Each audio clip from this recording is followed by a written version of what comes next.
Now for tissue inflammation, potato, the humble potato. Now the potato is very good at reducing tissue inflammation. So this would be something like a swollen infected finger. It would be something like a swollen ankle.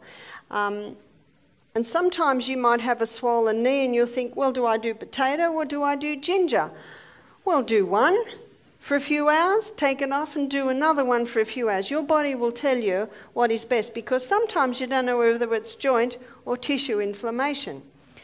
And what you do is you just grate that potato. We've got a tiny little potato, but that's usually all you need, because if you do too much, it becomes too wet, and there's nothing worse than leaking poultices. And the lady of the house will not be happy if there's potato juice on her sheets, because it's not easy to get out. In fact, our laundry lady has asked us, please don't do any more poultices at night in the health retreat, because the sheets were getting a bit stained. But you can certainly do them through the day, as long as you make sure you wrap them up really well. There shouldn't be a problem. So here is the potato poultice. And this would be a good size for a knee, say a sore knee, sprained ankle, like that. And you put it, again, you make the poultice out of it. Now, with the potato, it's very alkalizing, and when you've got inflamed tissue, it's very acid.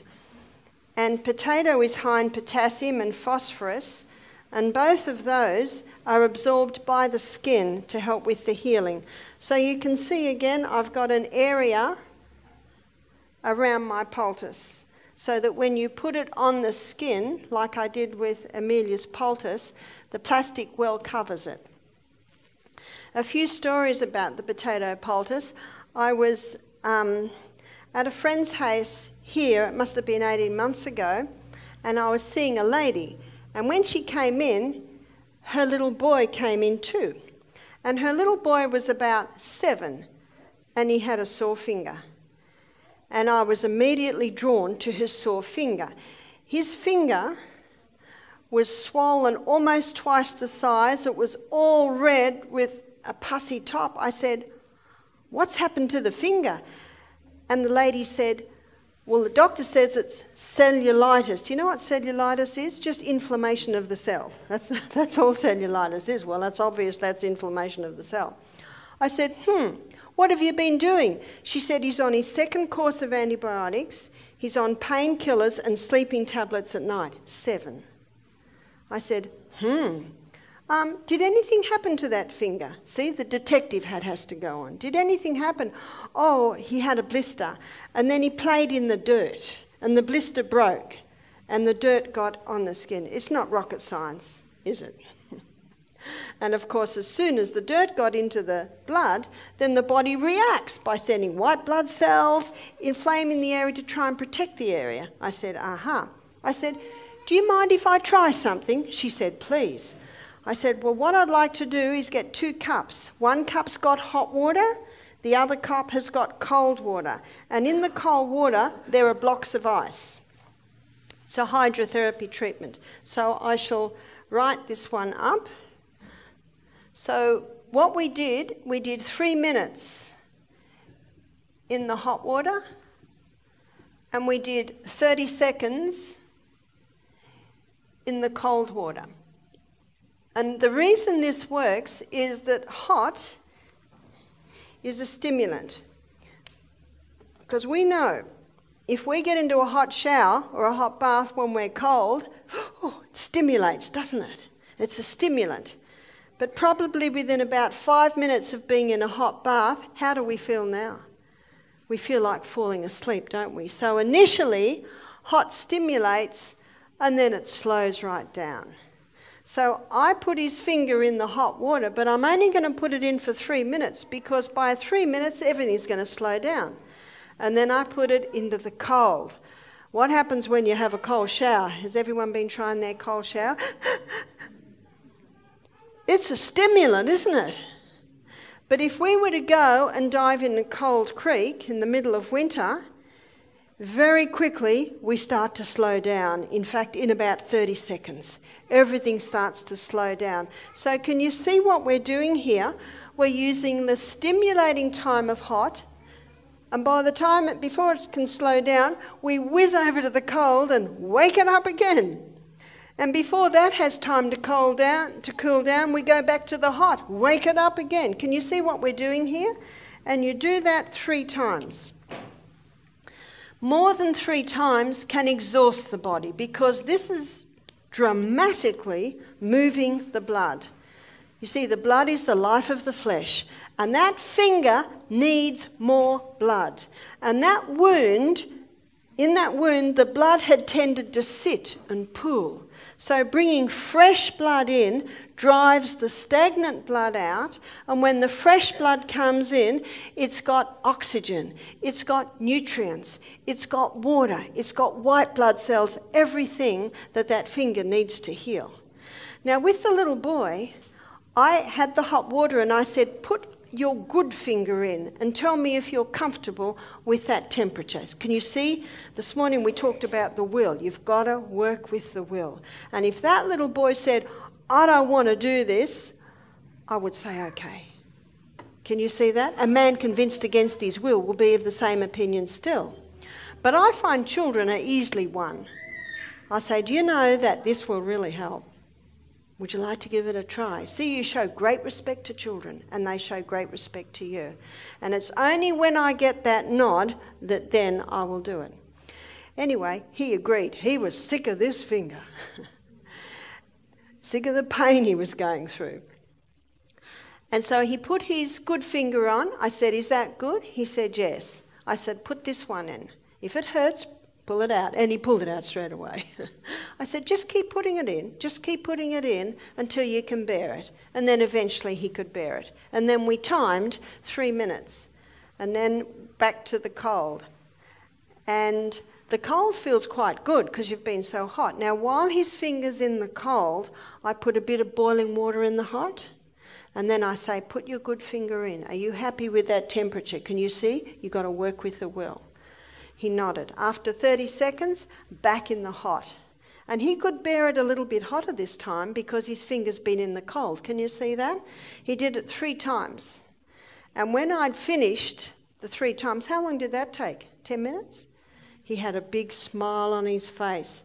I would say by looking at his body language, his pain level had reduced by about easily 50% in 10 minutes.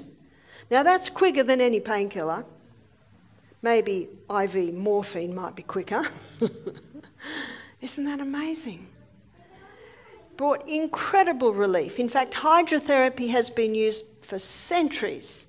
And in the area of pain relief, there is no equal to it. And then I put a grated potato poultice on his, because he had a lot of tissue inflammation around there. And when he left, he just had a smile on his face. The mother said, what'll I do now? I said, well, you can do that every 2 hours if he has discomfort. But I think it was something like 11 o'clock in the morning. I said, maybe do it again about 2 and maybe do it again before he goes to bed. And every time you do it, put a fresh potato poultice on because that potato is going to start drawing out the waste and you want that thrown away. She said that when they got home, the little boy said, can we do that again? Why did the little boy say that? He had experienced it. And the mother, I think we got feedback that the mother, I think it was the next day. Yeah, my friend is here. I think it was the next day, wasn't it? She said that all the stuff came out. So I did another potato poultice at about 2, another potato poultice before bed, and when she took the one off in the morning, all the stuff came out. So naturally, that potato had opened the wound. Never put a knife or a scalpel. No, let the body do it. You see, I used to work as a psychiatric nurse and I worked in the operating theatre. Brutal. Surgery's brutal. This is not brutal. This is very gentle, but it's a very powerful way to operate. Now, if I broke an arm and my bones weren't matched, I'll be very thankful for a surgeon to reset my bone. You know, there may be a time. But, you know, there are 4 doctors that get me to go to their town and give these meetings because they know that if everyone had this knowledge, wouldn't that cut down casualty visits in a powerful way? They're just simple things. Do you know, if you're not getting a response, go to the doctor. But, you know, I never have had to because the body always responds. No need for that little boy to take antibiotics. No need for that little boy to take painkillers or sleeping tablets anymore. Just hot and coals and a grated potato poultice. Isn't that amazing? So simple. The mother said, what will I do with his second course of antibiotics? I said, well, I don't have any authority over your son's medication, but I can tell you what I would do. Now, I don't usually have to say anything else because that is quite obvious. But in 15 minutes, we got more results than he'd had for the time. I'm not against antibiotics. They have saved lives and they will continue. But you know, most people should go through their life never having them. Remember, this is just life-saving that they should be used for. So, the humble potato. I have a couple more stories because it's such the humble potato is a powerful thing. When I was living in the rainforest many years ago, when my children were little, we had a guy living on the property who was a real hippie. He was sickling the grass with a sickle, you know, the old-fashioned sickle, and he was doing it barefoot. What's going to happen next? And it went right into the back of his heel. I heard about it, and then I didn't hear anything for a few days. And one of the guys said, have you seen Chris? He's in his caravan, that's where he lived. The foot's swollen up twice the size, and there's this red line coming right up his leg, almost to the groin. And he was lying in bed smoking marijuana, waiting for nature to heal. Nature will heal if you give it the right conditions. I said, bring him up. And I did hot and colds. I couldn't do the hot very hot. And when I put someone's foot in, I usually put my hand there and dip it in and I watch their face. You can tell very clearly by their face if they're handling it. And if they can't handle it, just cool it down a bit because you know that after the first cold dip, they can handle the hot a little bit more. And so I did hot and colds 3 times. That brought his pain levels down again by about 50%. And then I did the biggest grated potato poultice I've ever done over his whole foot. You see, he had an internal wound and it had sealed on the outside. Now that is a perfect environment for tetanus. Do you know it's horses that carry tetanus? And we had horses in the paddock. And tetanus can only get a hold in the body if you've got an internal wound that is healed on the outside and not on the inside. It's got to heal from the inside out. I said, come back in 2 hours. He could limp now. Before he couldn't even walk. He came back in 2 hours. He was limping. I did the hot and colds again. I did the grated potato again. But when I took that poultice off, the wound had opened. And that's what you want. You want that wound to remain open until it heals from the inside out. I think I did it again before he went to bed. And then in the morning, and by the way, every time he came back, the red line's going down, down, down. Now, if that foot didn't go down, and if that red line didn't go down, we would have turned straight to hospital. But it did. It did. And that's why I say, try this. If you're getting results, what's the body saying? Yes. What's the results? The results is reduction in swelling. Results are reduction in pain. So you're looking for the body's response. The next day, the foot was almost back to normal. The red line was almost gone. He said, what'll I do now? I said, just keep an eye on it. You're probably all right now. But if the red line creeps up, we just go back to more. I said, that wound must keep open. Keep an eye on it. So I just let him deal with it. I said, if you need more help, I'm here. I wonder how long he had. Maybe another week. Because he had the perfect environment for tetanus. My little grandson, he trod on a rusty nail. He's 3. Went through the crock, right up into his foot. He'd been playing in dirt all day, so he's covered in dirt. When they brought him to me, my daughter-in-law, he was covered in dirt. What's the first thing you do? bath. It's just basic common sense. I put him in a bath, and that calmed him down too. And then I got a grated potato poultice about this big, wrapped it on the bottom of his foot, bandaged it, put a sock on, and put his little Crocs on. And that's it. Of course, said a prayer over it. That night, my son William, he did another grated potato poultice after his evening bath.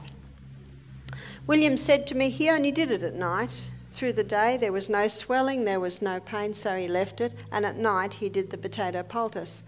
After the third night, William came to me and he said, "Mum, look at this poultice." And it was the poultice that he'd had on all night. On top of the poultice, there were little shavings of fluorescent blue metal. The grated potato poultice had pulled the metal out of his foot and cleaned the metal up. It's pretty amazing, isn't it? And they didn't do it again. That's it. Did he have a tetanus shot? No, he didn't. There is no need, because his foot was given the conditions required for healing. And those tetanus shots sometimes can be quite nasty. Death by tetanus is not a pretty picture, but most of the times it can be prevented by just immediately working on the wound that is there. One more story of grated potato poultice. My girlfriend Lindy rang me. This is when we all had our babies together, and I could hear her little boy Louis screaming in the background. And I said, "What's the matter with Louis? He's 10 months old." She said, "I don't know, but his little penis is swollen twice the size and he's screaming. You know, sometimes you don't know why. And if you take him to the hospital, what are they going to do?" I said, "Make a grated potato poultice quickly." See, how long did that take me? Not long at all. That's why it's good. Over the next week, make yourself a poultice box. Buy a plastic box, call it poultice box, and get your little squares and your little graters and all your bits and pieces, so if there's a crisis, it's just there. And you'll be very thankful.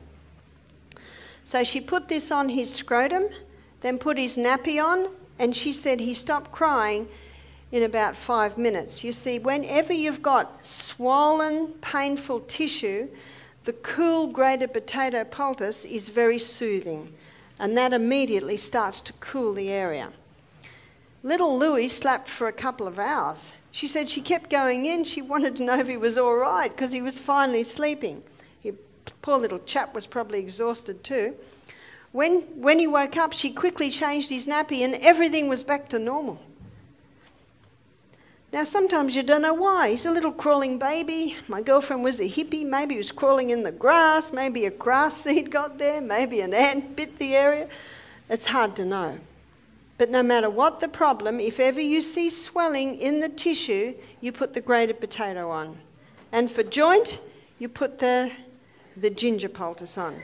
My son James, he works out, you know, and he was working out too much a few years ago and his whole arm swelled up.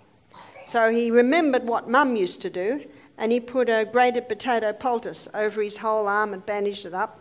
In the morning it was all back to normal except for the joint there. Looks like that little one will do well with onion on the feet tonight, hey? And we'll give her a dose of this soon. Can you see the syrups forming? The syrup's already forming. Usually within 24 hours it's all done and you strain it. Let's go back to James and his swollen elbow. He went to the doctor and the doctor said, "That's bursitis." What's bursitis? Just inflammation of the bursa, which is the fluid around the joint. He said, "Take this antibiotic." James stood up and said, "I've never taken an antibiotic in my life and I'm not about to start." And he left the surgery. Do you think the doctors ever heard that? He certainly didn't need an antibiotic for that. And you know, there's a big push today to get doctors to stop prescribing so many, because when people really need it, they're not working. So James rang up Mum, and Mum said, "Put the ginger on." So he put the ginger on. He said it got very, very hot, but he put it on one night, reduced down half. Put it on the next night, and by morning it was all the inflammation had gone. Very simple things. and yet powerful. Now, if you don't regularly use ginger, you can freeze ginger just like that. And you can just grate it frozen. So I know that if you have ginger in the fridge and you don't use it, it can mould. So that's a good tip to know, that you can freeze it.